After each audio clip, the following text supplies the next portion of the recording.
Hello students, कैसे हैं आप सब। आई होप सब लोग बहुत अच्छे होंगे। तो स्टूडेंट्स, आज के इस वीडियो में हम पढ़ेंगे algebra of continuous function. Okay, बहुत ही इजी सा टॉपिक है, बहुत ही छोटा टॉपिक है। अलजेब्रा ऑफ कॉन्टिन्यूस फंक्शन, इसमें कुछ रूल होते हैं, 4 रूल हैं मे बी इसमें। ठीक है, तो 4 रूल्स हमको समझने हैं। ठीक है, ये क्वेश्चंस में आपके अप्लाई भी होंगे। तो अलजेब्रा ऑफ कॉन्टिन्यूस फंक्शंस। ठीक है, तो सपोज़ करो मेरे पास कोई यहाँ पे 2 फंक्शन है। एक फंक्शन मेरे पास यहाँ पर f(x) है और दूसरा फंक्शन मेरे पास यहाँ पे g(x) है। ठीक है, तो f(x) and g(s) both are continuous function. ठीक है, दोनों ही फंक्शन मेरे पास यहाँ पे कॉन्टिन्यूस फंक्शन है।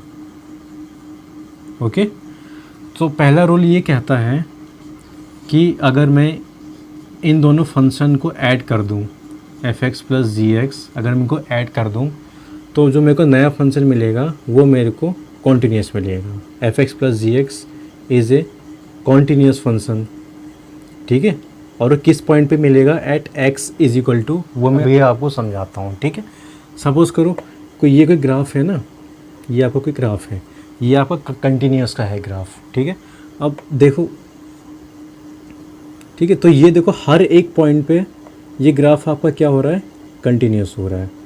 ठीक है, x = 1 पे भी, x = 2 पे भी, ये 3 पे भी, 4 पे भी, ऐसे ही आपका ग्राफ आगे बढ़ता जाएगा। तो 4, 5, 6, 7, तो ये हर एक पॉइंट पे ये ग्राफ आपका क्या हो रहा है, कॉन्टिन्यूस हो रहा है। ठीक है ना, मैं इन सारे पॉइंट्स को यहाँ पर मैं एक कॉमन पॉइंट यहाँ पे रिप्रेजेंट कर लेता हूँ, एट x = c। ठीक है, ये यहाँ पे मैंने एक कॉमन पॉइंट यहाँ पे ले लिया है।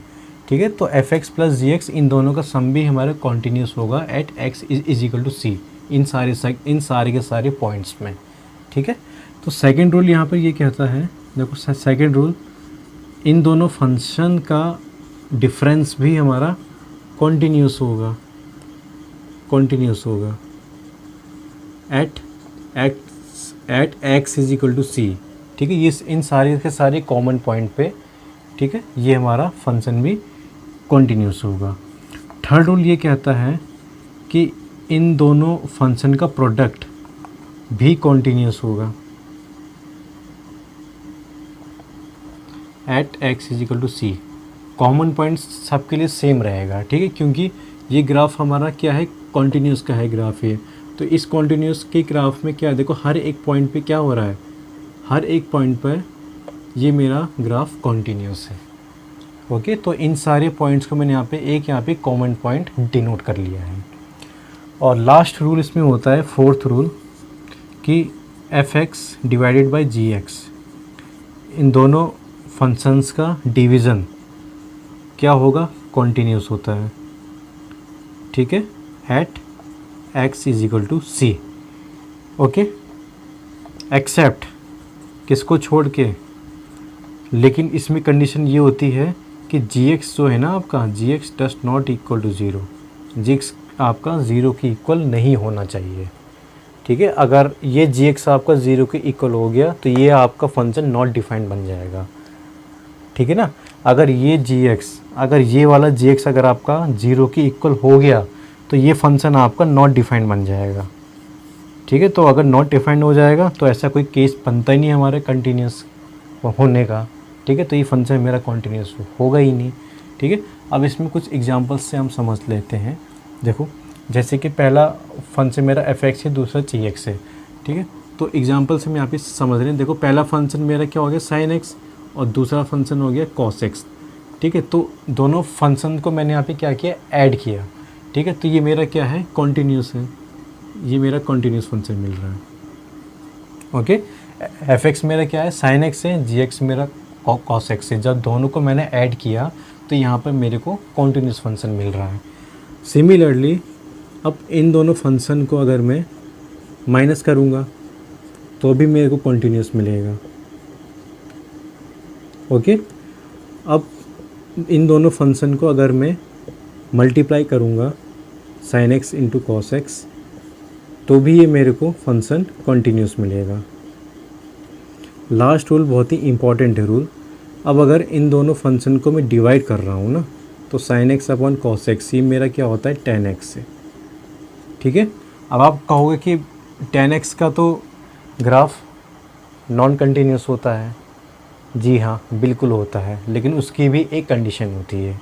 ठीक है, तो देखो sine x upon cos x, ठीक है, is equal to ten x. तो टेन एक्स का ग्राफ भी हमारा कॉन्टीन्यूस होता है, लेकिन एक पर्टिकुलर इंटरवल पर। वो कैसे, देखो इसका हम सबसे पहले ग्राफ ड्रॉ कर लेते हैं। ये यहाँ पे कोई ज़ीरो है, इधर पाई बाई टू है, इधर पाई है, इधर 3 पाई/2 है। ओके, तो उसका ग्राफ कैसे होता है ड्रॉ, देखो कुछ इस तरीके से आता है।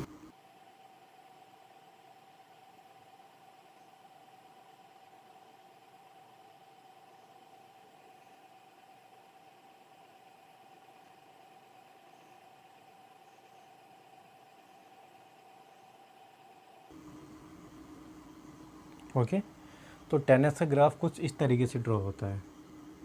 ठीक है, अब देखो अगर मैं इस पूरे ग्राफ की बात करूं तो ये पूरा ग्राफ मेरा नॉन कंटिन्यूस है। लेकिन अगर मैं सिर्फ इस वाले ग्राफ की बात करूं, ये इस पॉइंट से लेके यहाँ तक का, ठीक है, और इस पॉइंट से लेके यहाँ तक का, और यहाँ से लेके यहाँ तक का, तो ये ग्राफ मेरा क्या है, कॉन्टीन्यूस है। अगर मैं सिर्फ यहाँ से लेके यहाँ तक का बात करूँ तो ये ग्राफ मेरा कॉन्टीन्यूस है। मैंने आपको स्टार्टिंग में भी ये चीज़ समझाई थी क्या, कि जैसे कोई ये ग्राफ है, ठीक है, और अगर ये इस पर्टिकुलर इंटरवल पे क्या हो रहा है, यहाँ पे ब्रेक हो रहा है, लेकिन इस पॉइंट से लेके इस पॉइंट तक अगर मैं यहाँ से यहाँ तक की बात करूँ तो ये ग्राफ मेरा क्या होगा, कॉन्टीन्यूस होगा। ठीक है, लेकिन इस पॉइंट पे, इस पर्टिकुलर पॉइंट पे ये ग्राफ मेरा नॉट कॉन्टीन्यूस होगा, नॉन कंटिन्यूस। ठीक है, तो वही चीज़ यहाँ पर हो रही है। देखो इस पॉइंट से लेकर यहाँ तक, ठीक है, ये ग्राफ मेरा क्या हो रहा है, ये ग्राफ मेरा यहाँ पे कंटिन्यूस है, लेकिन पाई/2 पे ये मेरा यहाँ पे नॉट डिफाइंड हो रहा है। पाई/2 पे ये ग्राफ मेरा नॉट डिफाइंड हो रहा है, और ये लाइन पाई/2 को छुएगी नहीं, बहुत ही करीब से यहाँ पे, बहुत ही पास से यहाँ से निकलेगी। ठीक है, तो ये पाई/2 पे ये लाइन यहाँ पे छुएगी नहीं, बहुत ही पास से निकल जाएगी।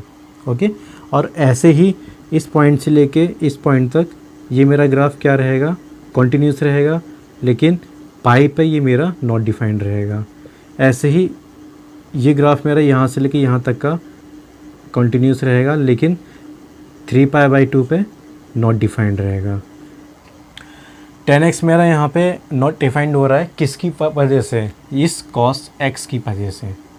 क्यों हो रहा है, देखो अगर ये cos x मेरा अगर यहाँ पे 0 हो जाता है ना, तो ये मेरा नॉट डिफाइंड हो जाएगा, ये फंक्शन मेरा नॉट डिफाइंड हो जाएगा। तो cos मेरा 0 किन किन एंगल्स पर होता है, एक तो मेरा पाई/2 पे होता है, फिर cos मेरा 0 पाई पे होता है, फिर 3 पाई/2 पे होता है 0, और एक मेरा 2 पाई पे भी होता है 0, फिर उसके बाद से 5 पाई/2 पे भी मेरा ये cos 0 होता है।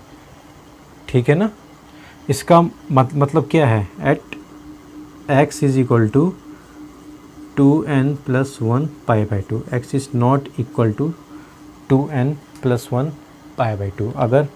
अगर इन कंडीशंस पे, अगर इन सारे के सारे एंगल्स पे अगर cos मेरा क्या हो रहा है, 0 हो रहा है, तो इट मीन्स ये 10x मेरा क्या होगा, नॉट कंटिन्यूस होगा। इसलिए मेरा cos x does not equal to 0 होना चाहिए, except cos x does not equal to 0। आप इसको ये भी लिख सकते हैं, या आप इसको ये भी लिख सकते हैं, x does not equal to 2n+1 पाई/2।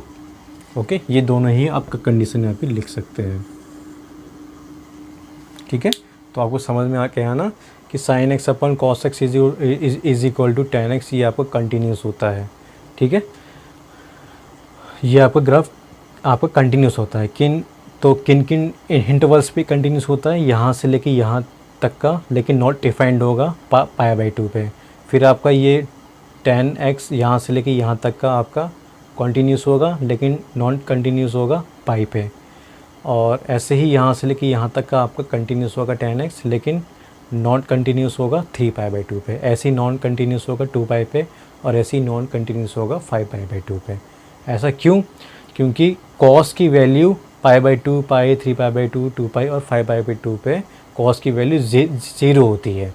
ठीक है, अगर ये कॉस की वैल्यू मेरे यहाँ पे 0 हो गई, ठीक है, तो ये मेरा नॉट डिफाइंड हो जाएगा। इसलिए हम cos x को डस नॉट इक्वल टू 0 यहाँ पे लेते हैं। ठीक है, और हम ये भी कह सकते हैं x is does not equal to 2n + 1 π/2। ये हमारी cos की क्या होती है? प्रिंसिपल वैल्यू होती है। या तो इन रूल्स को हम क्वेश्चंस के अंदर हम अप्लाई करेंगे। ओके।